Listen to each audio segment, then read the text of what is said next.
Hello, my name is Jack Kimsey. I'm excited to talk about this oral history of the Church of Foley Presbyterian Church that I've been a member of for 32 and a half years. We moved to Foley in August of 1990, but we had vacation down here for a number of years before that time, so we fell in love with the area, loved the beach, loved the atmosphere, the temperatures, but we had lived in the Chicago suburbs for a number of years, and it was time for me to retire from my 32-year law enforcement career. So for 2 months before we moved here, we came down looking for a home, and we found one we loved, and we lined it up to purchase when we arrived.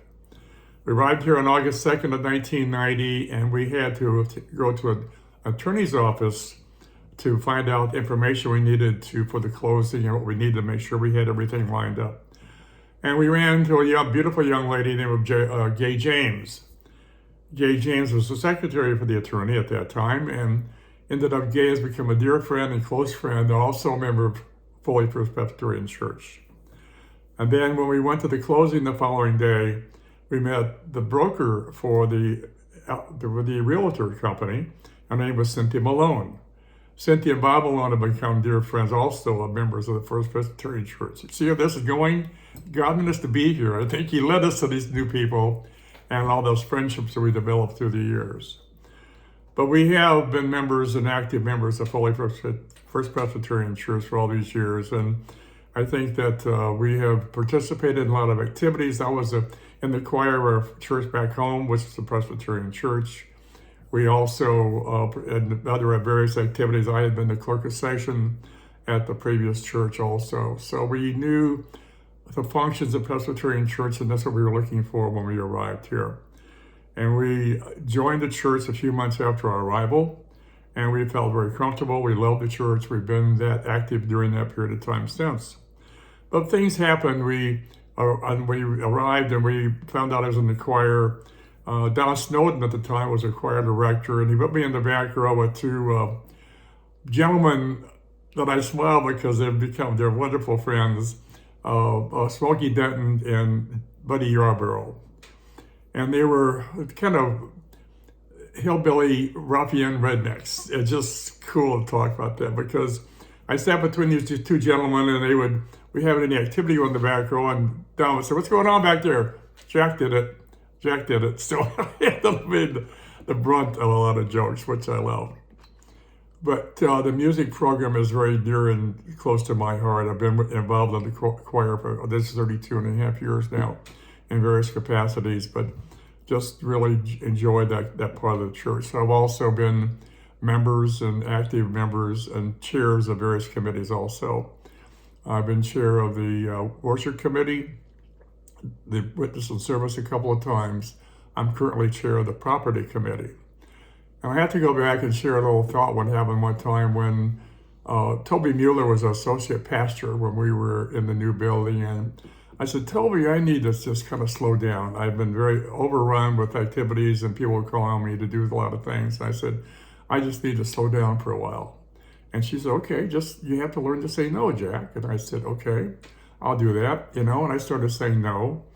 And then we came around to having to have a new group of elders come forward, and they were recruiting elders, and they couldn't find a new elder for the witness and service committee. So Toby approached me, and I said, "Well, Toby, I got to say no." And she says, "Why?" I said, "You told me to say no to things." She says, "But you can't say no to me." So I ended up being the chair of the witness and service committee a second time. But there's so many memories that I have with the church, and so many people that have come and gone and passed on or moved away. And it just makes this environment down here so much wonderful. Going through the building of a new facility like we did 25 years ago, we outgrew our old church and we needed more space, and we moved into an 11-acre facility, property up on North 59 at Berry Avenue. And being on that committee as well and helping build the new facility and see that come out of the ground was very exciting to be involved in. And seeing the coming and going of various members also is pluses and minuses. One big event that I felt was very beneficial to my life was the Cursillo program. Cursillo is a weekend, three-day weekend renewal, retreat for Presbyterians, and we had that. I think it started originally about in the late 1990s, and I went as a pilgrim in 2000. And just think that was a transformation for me than what my beliefs were before, and how much that brought me out to loving Christ and enjoying the fellowship that I have with Him today. Out of that group of people in the weekend retreat, we developed a program called Fourth Day, which is a 3-day weekend, and the fourth day is really the rest of your life. And we have had this wonderful group of people that consisted of Lacey Maynard, Bob and Cynthia Malone, Vera and George Douglas, Neil Frick and Sarah Lee Frick.